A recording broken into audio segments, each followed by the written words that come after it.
বাংলাদেশে যেটা হচ্ছে সেটা ভারতের জন্য অত্যন্ত গুরুত্বপূর্ণ এবং ভালো নয়। এখন এই সুসম্পর্কটা এখন এই সম্পর্কটা কোথায় দাঁড়াবে জানি না। এবং যে জিনিসটা হচ্ছে সেটাকে মুখে বলা হচ্ছে ছাত্র আন্দোলন, কিন্তু এটা ছাত্র আন্দোলন নয়। আমরা সেই অনন্তকাল থেকে ভিয়েতনামের খবর রাখি, ভেনেজুয়েলার খবর রাখি, কিন্তু বাংলাদেশি হিন্দুদের কি হচ্ছে সেটার কথা উঠলে সবাই বোবা খালা, জানি না তো কি হচ্ছে। মমতা ব্যানার্জি কিন্তু ওটা বাংলাদেশি হিন্দুদের কথা ভেবে মোটেই বলেন। উনি বলেছিলেন মুসলমানদের কথা। আমি অনেক দিন ধরে বাংলাদেশের রাজনীতি ফলো করছি, অনেক দিন মানে গত 20-30 বছর হয়ে গেল আমি বাংলাদেশের রাজনীতির খবর রাখি, আচ্ছা বেশিই হবে। তার মূল কারণ হচ্ছে যে বাংলাদেশের হিন্দুদের কি পরিস্থিতি, তারা কি অবস্থায় আছে এ বিষয়ে আমি বহুকাল ধরেই খুব চিন্তিত, এবং এই বিষয়টাই হচ্ছে আমার আসল উদ্দেশ্য বাংলাদেশের রাজনীতির খবর রাখার। বাংলাদেশ একটা বিচিত্র দেশ, যার 95% ভূমিসীমা শুধু একটি দেশের সঙ্গে আছে, সেটা হচ্ছে ভারত। এরকম পৃথিবীতে আর কোনো দেশ নেই। মানে খুব ছোটোখাটো দেশ এদিক ওদিক থাকতে পারে, কিন্তু কোনো বড় দেশ নেই যাদের 95% ভূমিসীমা ভারতের সাথে বা একটি মাত্র দেশের সাথে। সেই পরিপ্রেক্ষিতে বাংলাদেশে যেটা হচ্ছে সেটা ভারতের জন্য অত্যন্ত গুরুত্বপূর্ণ এবং ভালো নয়। যেটা হচ্ছে সেটা আদৌ ভালো নয়, কারণ শেখ হাসিনা এমন একজন লোক ছিলেন যিনি ভারতের সাথে সুসম্পর্ক রাখাতে বিশ্বাস করতেন, যেটা স্বাভাবিক। এখন এই সুসম্পর্কটা এখন এই সম্পর্কটা কোথায় দাঁড়াবে জানি না। ভূগোল তো কেউ উল্টে দিতে পারে না, এমনি রাজনীতি উল্টে দিতে পারে, কিন্তু ভূগোল কেউ উল্টে দিতে পারে না। সেই পরিপ্রেক্ষিতে কি করবে সেটা এখন বিবেচ্য। এখন আমার যে প্রশ্নটা ছিল তোমার, সেই প্রশ্নের পরিপ্রেক্ষিতে আমার বক্তব্য যে উনি আগরতলা গেছেন। আমি যা শুনেছি বিভিন্ন সূত্রে সেটা হলো যে উনি আগরতলা থেকে দিল্লি চলে গেছেন। শেষ পর্যন্ত সম্ভবত উনি ইউকে চলে যাবেন, লন্ডন চলে যাবেন, এবং ওইখানেই আপাতত ওখানে শরণার্থী হিসেবে থাকবেন। এছাড়া এইটুকুই জানা আছে এখন পর্যন্ত। বাংলাদেশের রাস্তা এখন সেনাবাহিনীর দখলে এবং প্রধানমন্ত্রীর বাসভবনে ঢুকে পড়েছেন বিক্ষোভকারীরা। গোটা গণভবন জনতার দখলে, বাংলাদেশের সবচেয়ে সুরক্ষিত জায়গা সেটা। এবং বঙ্গবন্ধু মুজিবুর রহমানের মূর্তি ভাঙছেন বিক্ষোভকারীরা। তুমুল অশান্ত গোটা বাংলাদেশ, যেটা আমাদের মনে করিয়ে দিচ্ছে আজ থেকে বছরখানেক আগে আমরা শ্রীলঙ্কার অবস্থা দেখেছিলাম, যেখানে দেখেছিলাম যে গোতাবায়া রাজাপাকসের বাড়িতে উত্তেজিত জনতা ঢুকে পড়েছেন, ভাঙচুর চলছে। এ কী অবস্থা হয়েছে বাংলাদেশের, আমাদের প্রতিবেশী দেশটা, যার সঙ্গে আমাদের পশ্চিমবঙ্গের এত জোরালো কানেকশন। বাংলাদেশের সঙ্গে শ্রীলঙ্কার তুলনা করলে চলবে না। শ্রীলঙ্কায় কোনো ধর্মীয় উন্মাদনা নেই, কিন্তু বাংলাদেশে ধর্মীয় উন্মাদনা আছে। এবং যে জিনিসটা হচ্ছে সেটাকে মুখে বলা হচ্ছে ছাত্র আন্দোলন, কিন্তু এটা ছাত্র আন্দোলন নয়। এর পেছনে মৌলবাদী ইসলামী আন্দোলন আছে, ইসলামীরা আছে, এবং তারা এই জিনিসটা করেছে। এ বিষয়ে আমি বিভিন্ন সূত্র থেকে খবর রাখতাম, এবং আমি সেটা কেন্দ্রীয় সরকারকে জানিয়েছিলাম। সে প্রসঙ্গটা আমি পরে আসব। কিন্তু এখন যেটা দাঁড়িয়েছে সেটা হলো যে সেনাবাহিনী একমাত্র বাংলাদেশের ভরসা। বাংলাদেশ তথা পূর্ব পাকিস্তানের তো সেনাবাহিনীর খপ্পরে যাওয়ার ইতিহাস আছে। 1958 সালে যে আইয়ুব খান যখন পূর্ব পাকিস্তানে, মানে পশ্চিম পাকিস্তান থেকে যখন পূর্ব পাকিস্তানের বা গোটা পাকিস্তানের দখল নিয়েছিলেন, সেই সময় থেকে বহুবার আইয়ুব খানের পরে জিয়াউল হকের পরে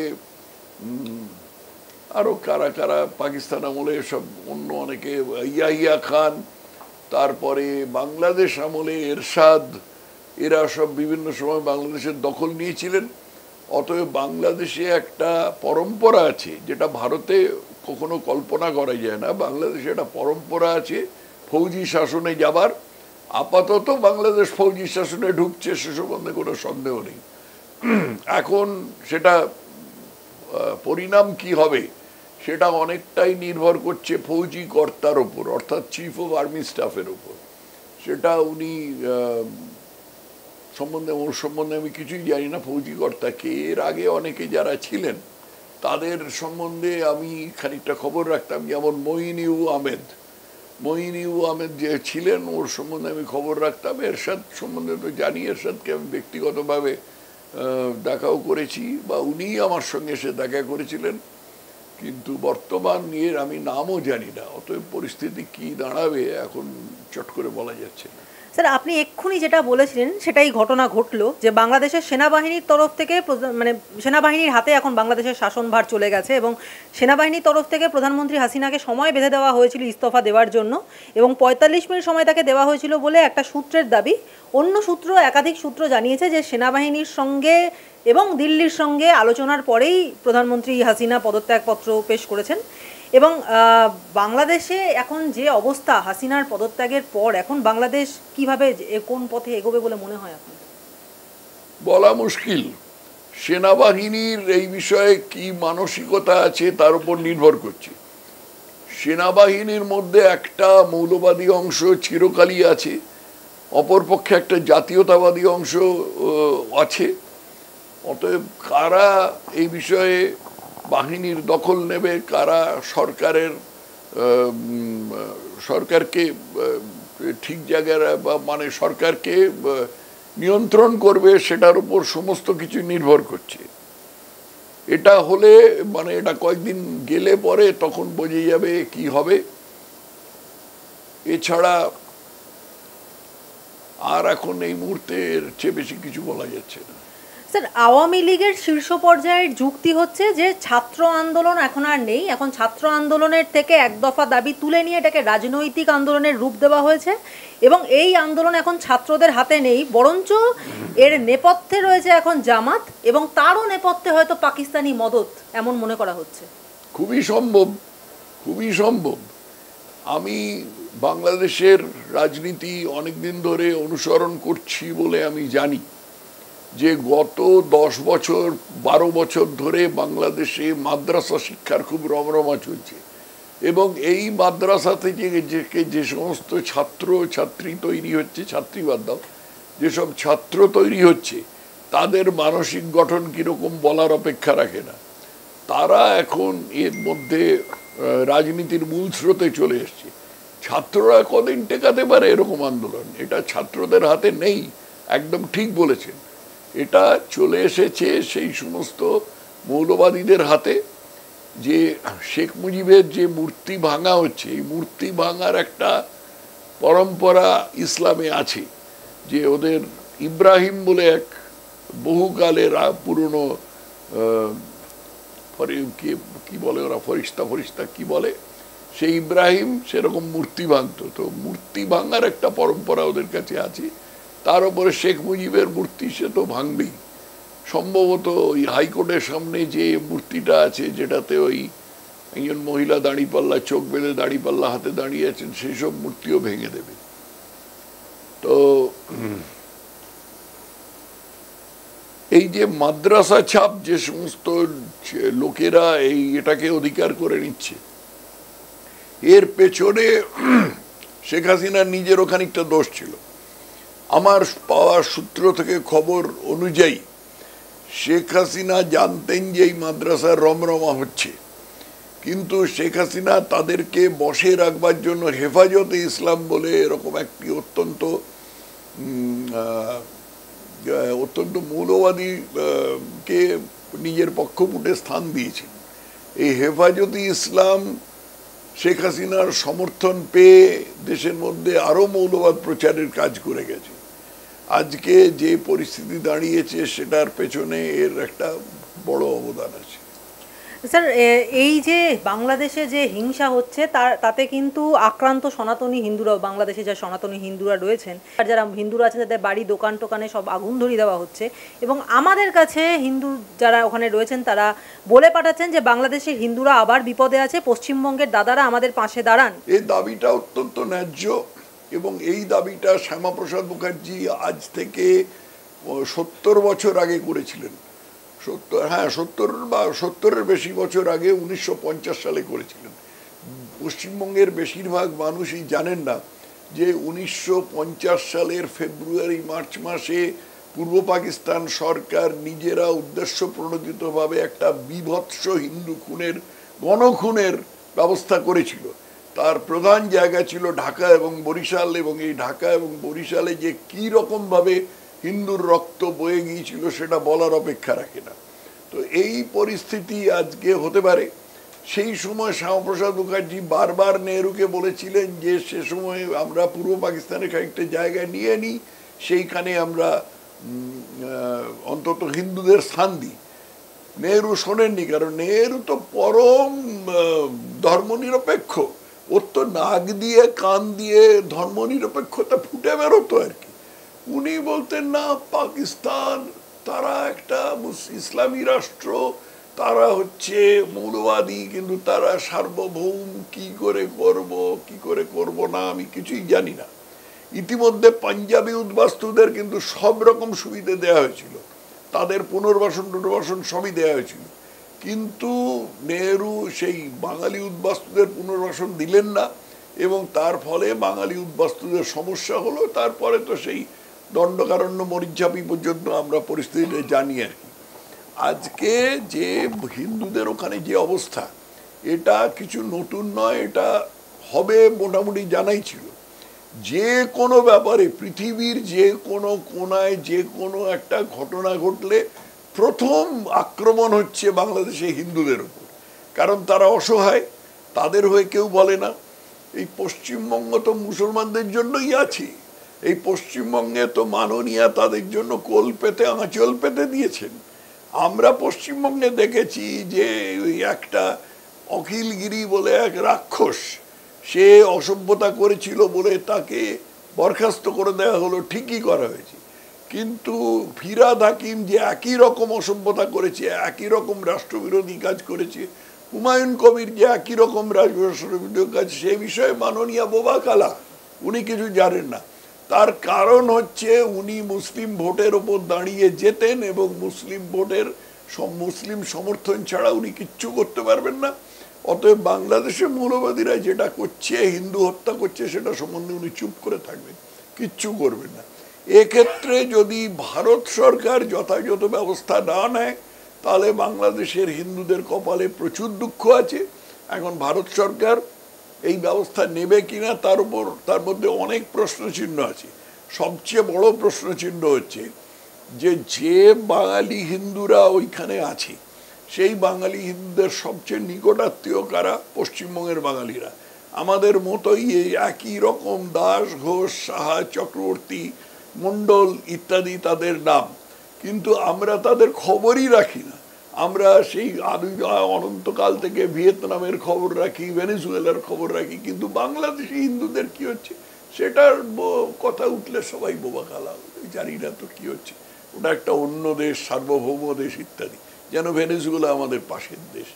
এই রকম মানসিকতার ফলে বাংলাদেশি হিন্দুরা অত্যন্ত অসহায় অবস্থায় ছিল এবং আছে, এবং আগামী দিনে তাদের মানে আমি কোনো রকম ভরসা দিতে পারছি না, যদি না কেন্দ্রীয় সরকার এই বিষয়ে একটা খুব বলিষ্ঠ পদক্ষেপ নেয়। স্যার, আপনি এক্ষুনি যে বিষয়টা বললেন যে পশ্চিমবঙ্গ তো আছেই মুসলমানদের জন্য, এবং এর প্রশ্নের ভিত্তিতেই আমি আরেকটা প্রশ্নে আসছি যে আজকে বিধানসভা থেকে শুভেন্দু অধিকারী বলেছেন যে বাংলাদেশে হিন্দু কোতল চলছে, 1 কোটি শরণার্থী এখানে আসবার জন্য তৈরি হয়ে রয়েছে, আপনারাও তৈরি থাকুন। এবং কিছুদিন আগেই 21-এর সভা থেকে মমতা বন্দ্যোপাধ্যায় বলেছিলেন যে যদি কেউ আমাদের দরজা খটখট করে আমরা সেই শরণার্থীদের আশ্রয় দেব। প্রশ্নটা হচ্ছে সেটা আমাদের জন্য কতটা বিপজ্জনক হতে পারে, এবং এই শরণার্থীদের ভিড়ে যদি জামাতের লোকজন বা যারা মৌলবাদী তারা আমাদের এখানে ঢুকে আসে, সেটা আমাদের জন্য কতটা বিপদের কারণ হতে পারে? মমতা ব্যানার্জি কিন্তু ওটা বাংলাদেশি হিন্দুদের কথা ভেবে মোটেই বলেন, উনি বলেছিলেন মুসলমানদের কথা ভেবে। উনি যেটা বলেছিলেন যে মুসলমানরা যদি এখানে আসে তাহলে ওর ভোট ব্যাংক বাড়বে, ভোট ব্যাংক যেটার উপর উনি দাঁড়িয়ে আছেন, মুসলমান ভোট ব্যাংক বাড়বে, সেটার কথা বলেছিলেন। এখন যদি হিন্দুরা আসে তাহলে তাদের সম্বন্ধে মমতা ব্যানার্জির মানসিকতা কি হবে আমি জানি না, কিন্তু প্রশ্ন হচ্ছে যে এই বিষয়ে মমতা ব্যানার্জির কোনো বলার অধিকারই নেই, কারণ অন্য রাষ্ট্র থেকে ভারতে কোনো লোক ঢুকবে বা ভারত থেকে অন্য রাষ্ট্রে কোনো চলে যাবে, এই ব্যাপারটা আমাদের সংবিধান অনুযায়ী পুরোপুরি কেন্দ্রীয় সরকারের, কিন্তু মমতা ব্যানার্জির অভ্যেস আছে নিজের অধিকারের বাইরে গিয়ে নানা রকম লম্বা চড়া কথা বলেন। উনি এটাও বলেছেন, কিন্তু বাংলাদেশি হিন্দুদের জন্য আমাদের যথেষ্ট শঙ্কিত হবার কারণ আছে, এবং ভারত সরকারের উচিত যদি হিন্দু মানসিকতার থেকে অন্তত না হয়, হিন্দু মানসিকতা তো নিশ্চয়ই, কারণ পৃথিবীতে ভারত ছাড়া হিন্দুদের কোনো দেশ নেই, অন্য কোনো দেশে তারা ওয়েলকাম নয়, তারা স্বাগত নয়, সেই মানসিকতা থেকে তো বটেই। আর মানবাধিকারের মানসিকতা থেকেও বাংলাদেশের হিন্দুদের জন্য ভারত সরকারের চিন্তা করা উচিত, কারণ দুটো দেশের ভৌগোলিক অবস্থান। এই কথাটা ভারত সরকার কতদূর করবে আমি জানি না, কিন্তু এটা আজকে অত্যন্ত প্রয়োজন হয়ে দেখা দিয়েছে। আর শুভেন্দুবাবু যে বলছেন যে 1 কোটি শরণার্থী বাংলাদেশ থেকে আসবে, এখানে তৈরি হয়ে থাকুন, এটা ওর আন্দাজ, এটা হতে পারে, অসম্ভব নয়। স্যার, এটা শেষ প্রশ্ন করব যে আমরা বহুদিন আগে দেখেছিলাম যে তসলিমা নাসরিন, তিনি বাংলাদেশের স্বনামধন্য লেখিকা, কিন্তু তাকে বাংলাদেশ ছাড়তে হয়েছিল, এবং তিনি বলেছিলেন যে মানে অনেক বছর আগে লজ্জা উপন্যাসে তিনি লিখেছিলেন যে বাংলাদেশে ধর্মীয় দাঙ্গা হয় না, ধর্মীয় সন্ত্রাস হয়, পুরোটাই একতরফা, কোনো একটা ছুতো পেলেই হলো চলে হিন্দুদের ওপর নিষ্ঠুর নির্যাতন। সংরক্ষণ বিরোধী আন্দোলনের নামে দেখা যাচ্ছে যে সত্যি সত্যি হিন্দু মন্দির এবং প্রতিষ্ঠানের ওপর আক্রমণ হচ্ছে, এবং সেই সময়ে দেখা গেছিল যে তসলিমা নাসরিন যখন এই কথা বলেছিলেন, তখন তিনি বাংলাদেশ থেকে যখন পশ্চিমবঙ্গে এসেছিলেন, পশ্চিমবঙ্গেও তার ঠাঁই হয়নি, বামফ্রন্ট সরকার তাকে পশ্চিমবঙ্গ থেকে পর্যন্ত তাড়িয়ে ছেড়েছিল। কি বলবেন? এই বিষয়টাকে বিশ্লেষণ করে আমি একটা বই লিখেছি। এই বইটা হচ্ছে বাংলাদেশ থেকে হিন্দু বিতাড়নের সম্বন্ধে একমাত্র দলিল। শুনলে আশ্চর্য লাগবেন, কিন্তু এটার একটা ইংরেজি সংস্করণ আছে, মাই পিপল আপরুটেড, সেটা এখানেই আছে। এইটা দেখলে এটা একমাত্র দলিল বলাটা ঠিক হলো না, ইংরেজিতে এটা একমাত্র দলিল। বাংলায় আরো কিছু লেখা আছে, যেমন প্রভাষচন্দ্র লাহিড়ির পাক ভারতের রূপরেখা, তারপরে সুখরঞ্জন সেনগুপ্তর লেখা ঢাকা, বরিশাল, এবং তারপরে আরেকজন নোয়াখালীর মানুষ ছিলেন, তার লেখা নোয়াখালীর মাটিও মানুষ। এই সমস্ত জিনিসে এই ব্যাপারটা লিপিবদ্ধ আছে, এবং কি বিভৎস, কি অমানুষিক অত্যাচার বাঙালি হিন্দুর ওপর হয়েছে পূর্ব বাংলায়, পূর্ব পাকিস্তানে, এবং এতে ভারতে এবং বাংলাদেশে, সেটা সব জায়গায় লিপিবদ্ধ আছে। এই জিনিসটা আমি গবেষণা করেই এই বইটা লিখেছি, এবং এর মধ্যে তসলিমার যে বক্তব্য, সেই তসলিমার বক্তব্যটা পরিস্ফুট হয়ে আছে, যে তসলিমাকে না তাড়ানো হয়েছিল, এই বামফ্রন্ট সরকার তাড়িয়েছিল কেন? কারণ বামফ্রন্ট সরকারও এই চর্চা করত, বামফ্রন্ট সরকারও এই মুসলিম ভোটের উপর বসে থাকতো এবং মুসলিম ভোটের ভরসা করত। 2002 সালে একবার বুদ্ধদেব ভট্টাচার্য মুখ ফসকে কি করে বলতে বলে গেল, বুদ্ধদেব ভট্টাচার্য জ্যোতি বসুর মতো এত মিথ্যেবাদী ছিলেন না। বুদ্ধদেব ভট্টাচার্য একবার বলেছিলেন যে সীমান্তবর্তী মাদ্রাসায় রাষ্ট্রবিরোধী প্রচার হয়, সেটা পরের দিন এইটা গণশক্তিতে পর্যন্ত ছাপা হয়ে গেছিল 2002 সালে। তারপরে বুদ্ধদেব ভট্টাচার্য পার্টির চাপে এই কথাটাকে উইথড্র করতে বাধ্য হন। বামফ্রন্ট সরকারও এইরকম নির্ভরশীল ছিল মুসলিম ভোটের ওপরে, সেই জন্য ওই মুসলিম ভোটের মুখ চেয়েই তারা তসলিমাকে তাড়িয়েছিল। তার আগে তসলিমা যখন কলকাতায় ছিলেন, তখন আমি ওর সঙ্গে ক্রমাগত সবসময় সম্পর্ক রাখতাম, এবং তসলিমা আমাকে বলেছিলেন যে ওর বিরুদ্ধে এরকম চক্রান্ত হচ্ছে, যে ওকে তাড়িয়ে দেওয়া হবে। তারপরে যে কি খারাপভাবে তাড়িয়ে দেওয়া হয়েছিল একটু বলার অপেক্ষা রাখে না।